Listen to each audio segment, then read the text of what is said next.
Hello and welcome. You are listening to Pint Size Therapy, where we explore all things related to mental health healing, personal growth and development, emotional wellness, and the human experience in pint-sized bites. I am your host, Dr. Aletha Clark, a licensed psychotherapist, certified hypnotherapist, and master addiction counselor, and I am happy to have you here with me today as you embark on your mental wellness journey.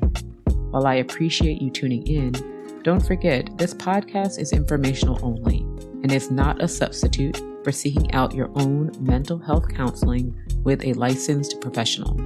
So join me as we jump into today's episode.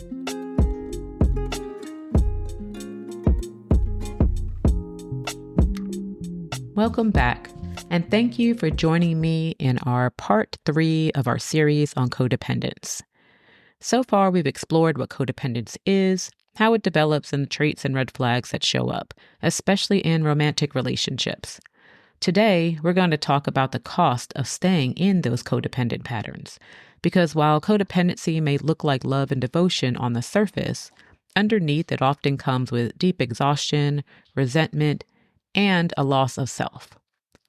We'll begin by talking about the cycle that drives codependency, the victim triangle. We'll also talk about how unmet needs play a role in codependency, drawing on Maslow's hierarchy of needs. And I'll share one of my favorite movie scenes that captures what self-erasure looks like in real life. So before we talk about the cost of codependence, it's important to understand the cycle that keeps it alive. One of the most powerful ways to visualize this is through the victim triangle, also known as the drama triangle. It was developed by Stephen Karpman. The victim triangle describes 3 interconnected roles people unconsciously play in dysfunctional relationships. They play the victim, the rescuer, and the persecutor. And codependent relationships often revolve around this triangle. Partners move in and out of these roles, trying to manage conflict, guilt, and unmet emotional needs. So let's describe each of these roles in detail. The victim feels powerless, helpless, or stuck. They believe things happen to them and often rely on someone else to fix, save, or take care of them. This role reinforces dependency and keeps the person from taking responsibility for their own growth.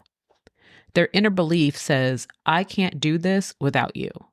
And their emotional state usually focuses around shame and helplessness, fear, and passivity. And the codependent connection is that the victim fuels the need for the rescuer, someone to step in and usually take control. On the other side of the triangle is the rescuer. And the rescuer gains worth by saving, fixing, or managing others. This is the classic role many codependents identify with, feeling valuable only when needed. The rescuer tends to avoid their own pain by focusing on someone else's. Their inner belief is, if I can help you, I'll be okay. Their emotional state revolves around things such as anxiety, the guilt, and the compulsive need to caretake. And the codependent connection is that the rescuer enables the victim by taking on their responsibilities, often feeling resentful though later. And the persecutor is the critical or controlling role in the triangle. They may lash out in anger or frustration when their efforts to rescue don't produce change or when they feel unappreciated. The persecutor blames, shames, or withdraws to regain control. The inner belief of the persecutor is that this is your fault.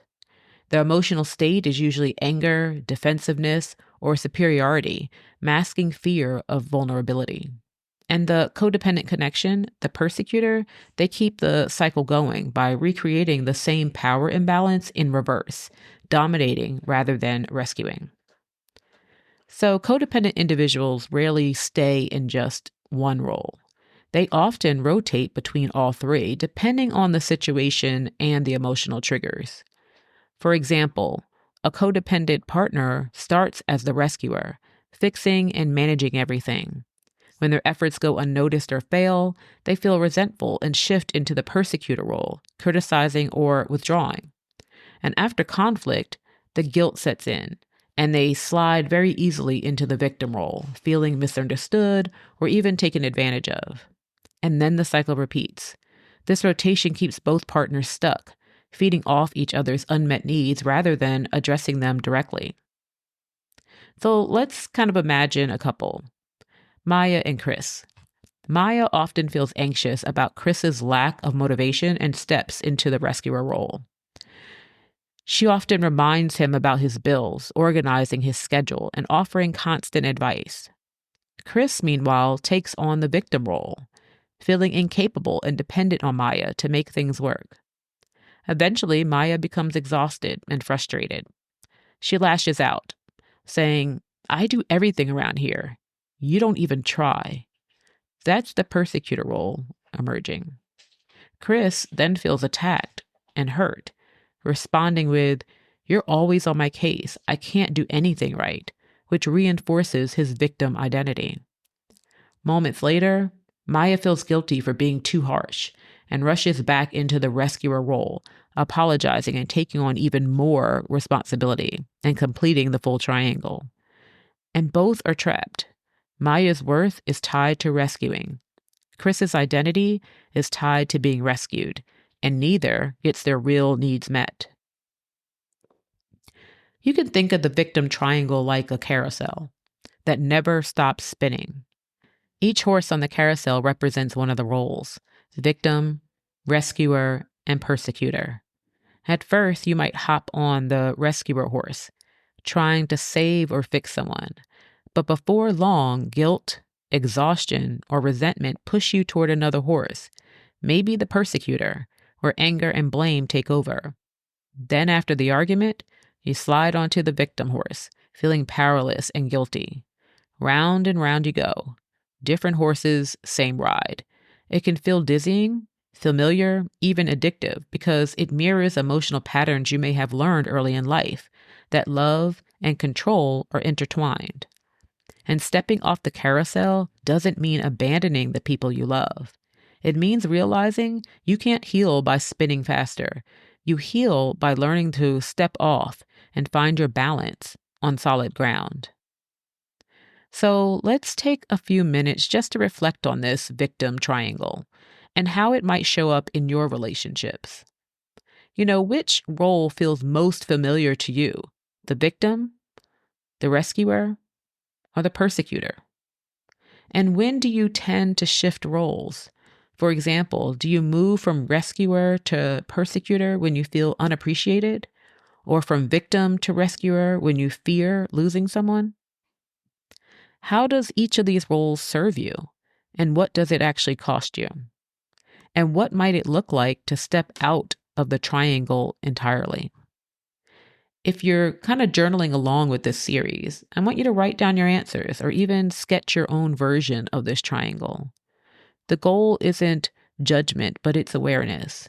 Because the moment you can see the pattern, you're already beginning to step out of it and stepping off that carousel.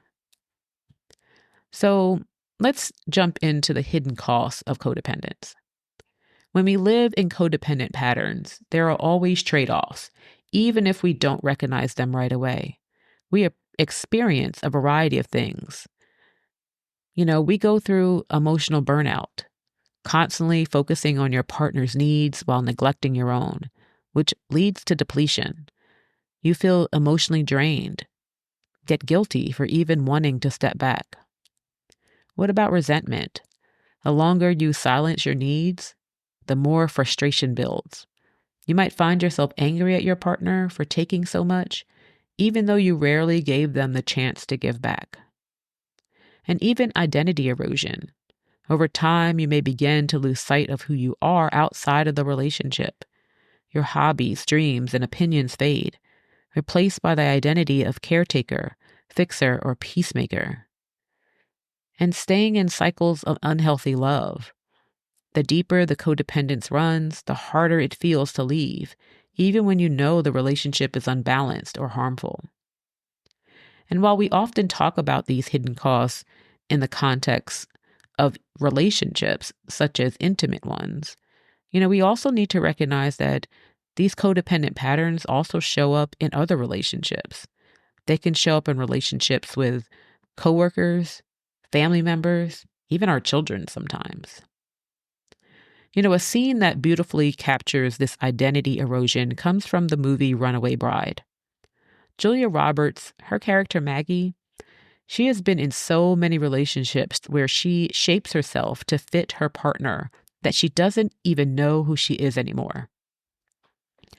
There's this unforgettable moment where she's asked what kind of eggs she likes. She can't answer because in every relationship, she simply adopted whatever her partner liked.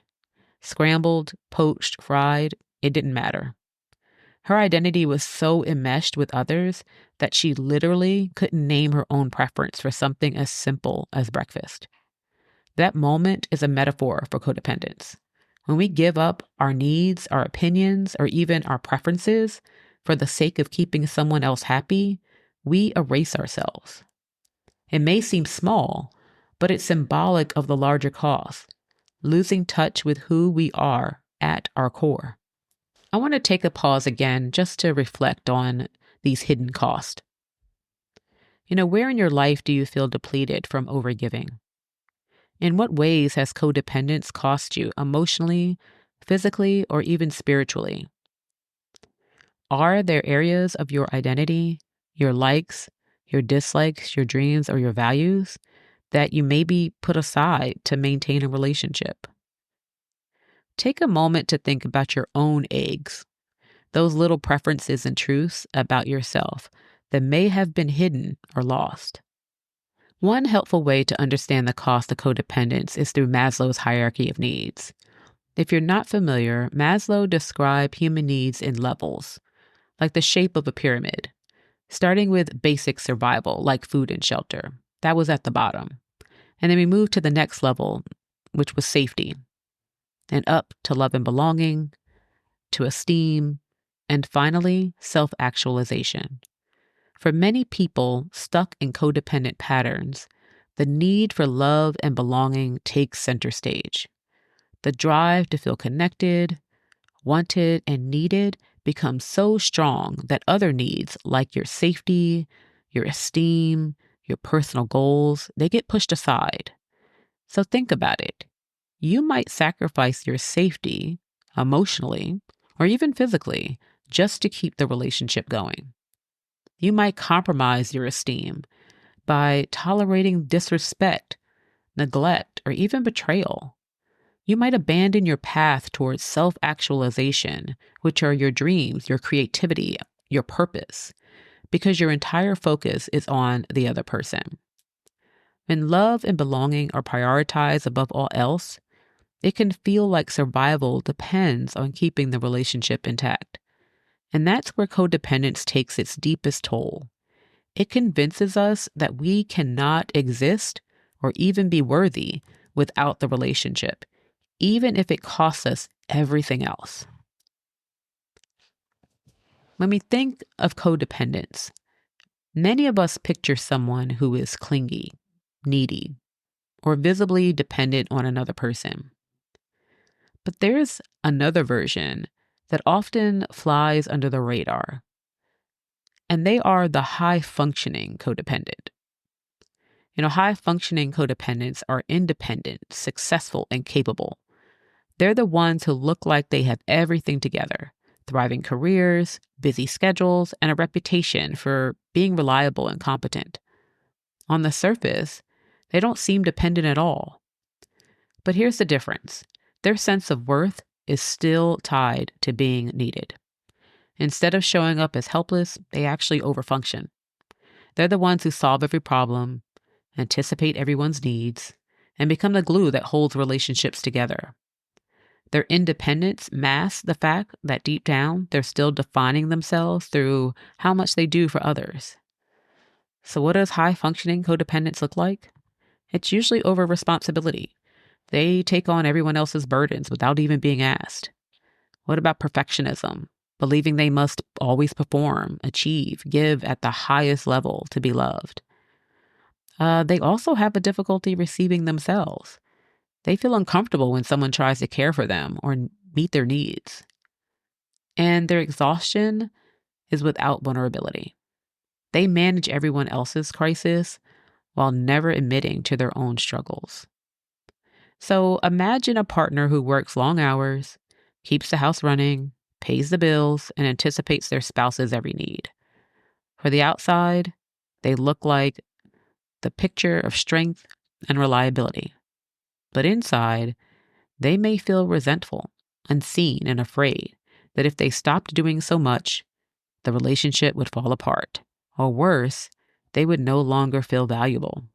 This is still codependence. It just wears a different mask. Instead of being visibly needy, high-functioning codependents are needed. And because they take pride in being so self-sufficient, it can be even harder for them to recognize the toll that it actually takes.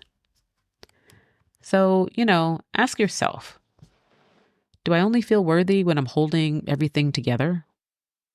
How comfortable am I letting someone else care for me? Do I equate independence and overfunctioning with love and safety? The cost of codependence is real. It goes far beyond exhaustion. It can chip away at your sense of self, your dignity, and your dreams. But just as you may have learned to give yourself away, you can also learn to come back home to yourself. In our next episode, we'll talk about what that process looks like. Specifically, how to break the cycle by setting boundaries and practicing healthy detachment. We'll look at what it means to support someone without losing yourself, and how to begin reclaiming your voice in love. And until then, I'm going to keep today's reflection close. Where in my life do I feel depleted from overgiving? Awareness of that cost is the first step toward choosing differently.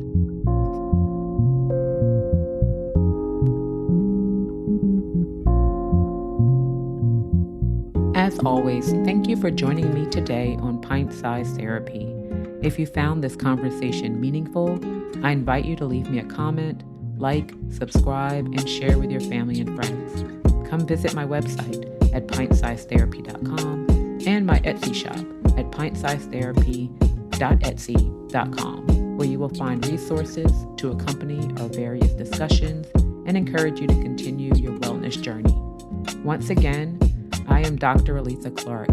Until next time, remember to protect your peace and take care of your mental health.